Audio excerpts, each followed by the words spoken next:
ভারত যে বিএনপিকে তাদের কোলে অলরেডি তুলে নিয়েছে তা আপনি বুঝবেন কিভাবে?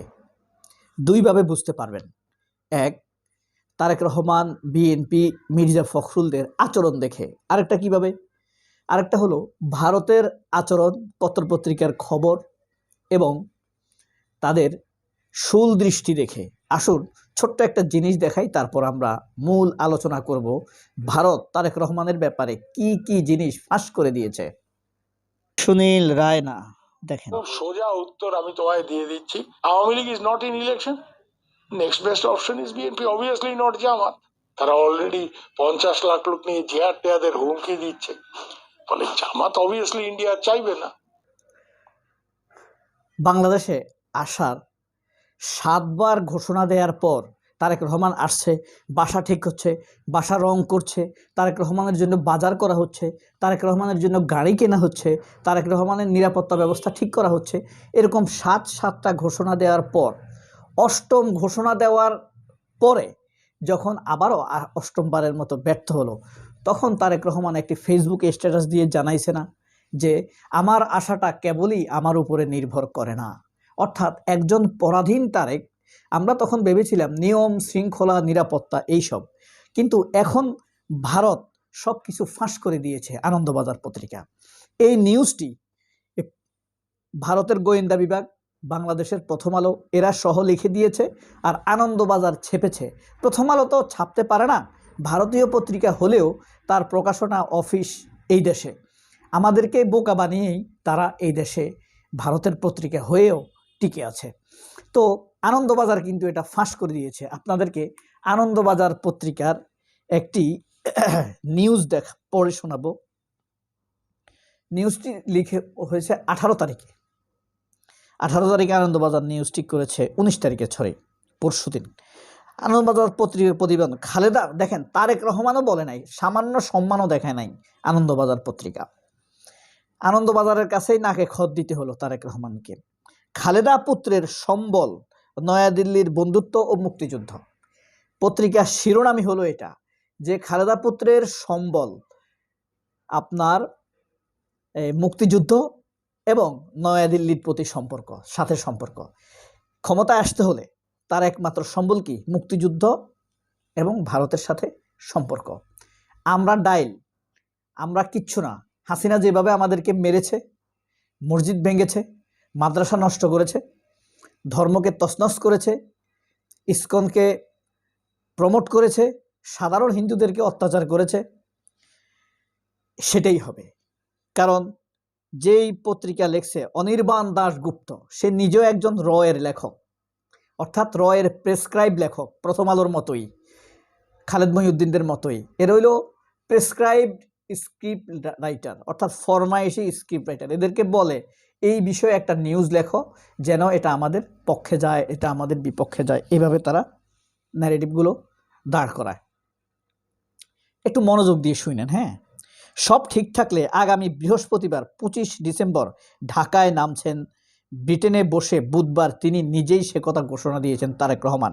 একটা সময় বিএনপির ভারপ্রাপ্ত চেয়ারম্যান দেশে ফেরার সিদ্ধান্ত নিয়েছেন যখন তার দেশে রাজনৈতিক স্থিতিশীল ছিল না। মানে এমন একটা সময়ে তিনি আসছেন যখন স্থিতিশীল নয়। মুক্তিযুদ্ধ এবং ভারতকে পুঁজি করে প্রায় 1.5 যুগ পরে দেশের মাটিতে পা রাখতে চলেছেন খালেদা জিয়া পুত্র তথা বিএনপির ভারপ্রাপ্ত চেয়ারম্যান তারেক রহমান। শুনেন ভাষাগুলো। এমনটাই মনে করছে কূটনৈতিক শিবির। কূটনৈতিক শিবির মানে কে? এটা ভারত। দিন দুয়েক আগে ব্রিটেনের এক সভায় তারেক যেভাবে বারবার মুক্তিযুদ্ধের কথা উল্লেখ করে স্বাধীনতা বিরোধী শক্তিকে নিশানা করেছেন, তা থেকেই স্পষ্ট তার রাজনৈতিক টার্গেটটা কি। সঠিক তথ্যটা হলো মূলত ভারতের সাথে সম্পর্ক এবং মুক্তিযুদ্ধকে পুঁজি করা, তাজা রাখা, মুক্তিযুদ্ধের টর্চার, মুক্তিযুদ্ধের বয়ান, মুক্তিযুদ্ধের অত্যাচার এদেশের মানুষের উপরে জারি রাখা, ভারতের স্বার্থগুলো অব্যাহত রাখা। কিন্তু এই নিউজ আপনি ডিপ্লোম্যাটিক মনে করতে পারতেন যদি এই নিউজে আমাদের সমস্যাগুলো থাকতো। আমাদের সমস্যাগুলো কি? পার্বত্য চট্টগ্রাম, অর্থাৎ এই যে ভারত অস্ত্রশস্ত্র দিয়ে বিবি শান্তিরক্ষী বলে এই যে সন্তু লারমাকে ইন্ধন দিচ্ছে, সেটা নিয়ে কিন্তু এই নিউজে কিছু নাই। ভারতের চাওয়া পাওয়া, ভারতের বাণিজ্য, ভারত যে মুক্তিযুদ্ধকে পুঁজি করবে নাকি না করবে এটা ভারত বলে দিবে কেন? তারা এখন তারেক রহমানকে ক্যাপচার করে ফেলেছে এই নিউজে, তাই মনে হচ্ছে। 1971 সালে ষড়যন্ত্র করেছিল, 1975 সালের নভেম্বরে, 1996 সালে, পরবর্তী সময়ে যারা ষড়যন্ত্রে লিপ্ত ছিল তারাই আজও সক্রিয়। কূটনীতিকরা মনে করছেন তারেকের বার্তা অতীতে জামায়াতের সঙ্গে বিএনপি জোট করলেও এই যাত্রায় তার কোনো সম্ভাবনা নাই। এটা নিশ্চয়তা দিতে হবে ভারতকে যে জামায়াতের সাথে কোনো সম্পর্ক করা যাবে না। এই দেশে যেই শক্তিগুলো, যেই তথাকথিত ব্যানারদারি সাইনবোর্ডদারি ইসলামিক শক্তিগুলো ভারতের তাবেদারি করে, তাদের সাথেই বিএনপিকে সম্পর্ক করতে হবে। এটা হলো কথা, বুঝতে পারছেন? যেমন পাকিস্তানে কিছু ইসলামিক শক্তি আছে ভারতের তাবেদারি করে, যেমন মাওলানা ফজলু, টিটিপি জঙ্গি গোষ্ঠী, এটা কিন্তু ভারতের সৃষ্টি। দেখবেন তাদের সাথে এখন ভারতের সম্পর্ক ভালো। আফগানিস্তান যখন পাকিস্তানের সাথে এখন দ্বন্দ্ব চলছে, তখন টিটিভিও পাকিস্তানকে হামলা করছে। তাহলে কি ভারতের উদ্দেশ্য হাসিল হচ্ছে? তাহলে ভারত আফগানিস্তানকেও পাকিস্তানের বিরুদ্ধে ব্যবহার করছে, আরেকটা জঙ্গি গোষ্ঠীটাকেও পাকিস্তানের বিরুদ্ধে ব্যবহার করতে পারছে। অর্থাৎ পাকিস্তানের ভিতরেই ভারত একটি শক্তি তৈরি করতে পেরেছে। বাংলাদেশের ভিতরে ভারত কি এরকম শক্তি তৈরি করেনি? হেফাজতের একটি অংশ আছে, দেওবন্দ কাউমিদের অধিকাংশ দেওবন্দ কাউমি, আপনার ভারতের দেওবন্দ কাউমিরা এখনো মনে করে কাশ্মীর ভারতের অংশ, কাশ্মীর স্বাধীন হবার অধিকার নাই। সেই দেওবন্দ এবং কাউমিদেরকে দিয়ে আফগানিস্তানকে ম্যানেজ করেছে ভারত পাকিস্তানের বিরুদ্ধে লড়ার জন্য। আমাদের দেশের দেওবন্দ কাউমিরা দেখবেন ভারতের কাশ্মীর নিয়ে কথা বলে না। আপনি দেখবেন বিশেষ করে দেওবন্দ কাউমিদের মধ্যেও আছে দেওবন্দ, এরা কখনোই দেখবেন কাশ্মীরের ব্যাপারে কথা বলবে না। বিএনপি জোট করে এমনি দোয়া করতে বললে একটা লামসাম দোয়া করবে, আল্লাহ কাশ্মীরিদেরকে তুমি সঠিক বুঝদান করো, এইটা কইব। মানে সঠিক বুঝতে হইলেও কাশ্মীর ভারতের অংশ। যাই হোক, এখন আমাদের সমস্যাগুলো যদি এই রিপোর্টে থাকতো তাহলে বুঝতাম এটা একটা নিউজ। এখন হচ্ছে এটা একটা বিএনপি যে জিনিসগুলো ভিতরে ছিল এই জিনিসগুলোই আনন্দবাজার ফাঁস করে দিয়েছে। বুঝতে পারছেন? ঘটনাটা পরিষ্কার। তাহলে ভারত ফাঁস করলো গোপন কথা, বানান ভুল হয়েছে, ফোঁস করছে আর কি। আমি ব্যাপারটা হইলো ফাঁস করলো। আনন্দবাজারের নিউজ, কথা বলছেন?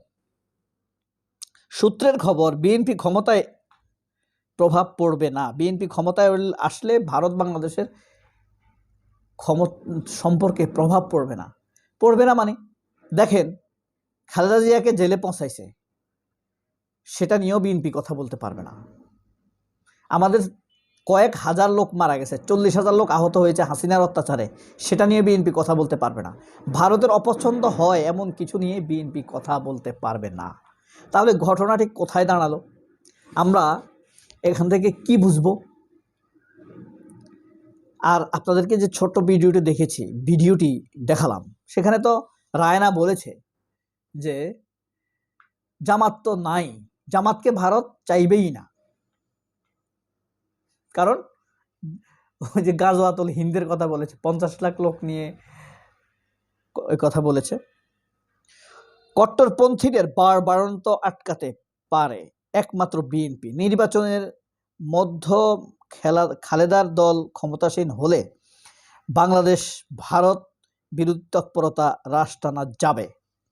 অর্থাৎ বাংলাদেশের মধ্যে যে ভারত বিরোধিতা হচ্ছে, ভারতের উচ্ছৃঙ্খল কর্মকাণ্ড নিয়ে কথাবার্তা বলছে তরুণেরা, অধিকাংশ মানুষ, সেই জিনিসটা বন্ধ করা যাবে যদি খালেদার দল ক্ষমতায় আসে। বিএনপি বলে নাই, বিএনপির নাম বলে নাই। তার মানে কি ভারত বিএনপিকে চাইতেছে, এই কারণে ভারত বিএনপির বিরুদ্ধে যাচ্ছে না। হাদির জানাজায় অংশগ্রহণ করতে চাইছে না, নিন্দা জানাচ্ছে না, নিন্দা জানাইলেও সেখানে নিন্দা জানানোর জায়গায় অন্য কিছু করে। ঠিক একইভাবে দেখেন, প্রথম আলো ফোন করে করে সকল মিডিয়াতে, সকল পত্র পত্রিকায় কি করছে, হাদির বিরুদ্ধে নিউজ করাচ্ছে, প্রথম আলো নিয়ে নিউজ করছে। কিন্তু দেখেন, হাদিকে হত্যা করা হলো, 1 সপ্তাহ হাসপাতালে ছিল, ঢাকা মেডিকেল, আবার কেয়ার, সিঙ্গাপুর মিলে। হাদির জন্য কয়টা টকশো দেখেছেন? বাংলাদেশের মিডিয়া যমুনার দিকে একদিন হাঁটতে হবে এদেশের মানুষকে। অনেক ভালো থাকবেন। আল্লাহ হাফেজ। আসসালামু আলাইকুম।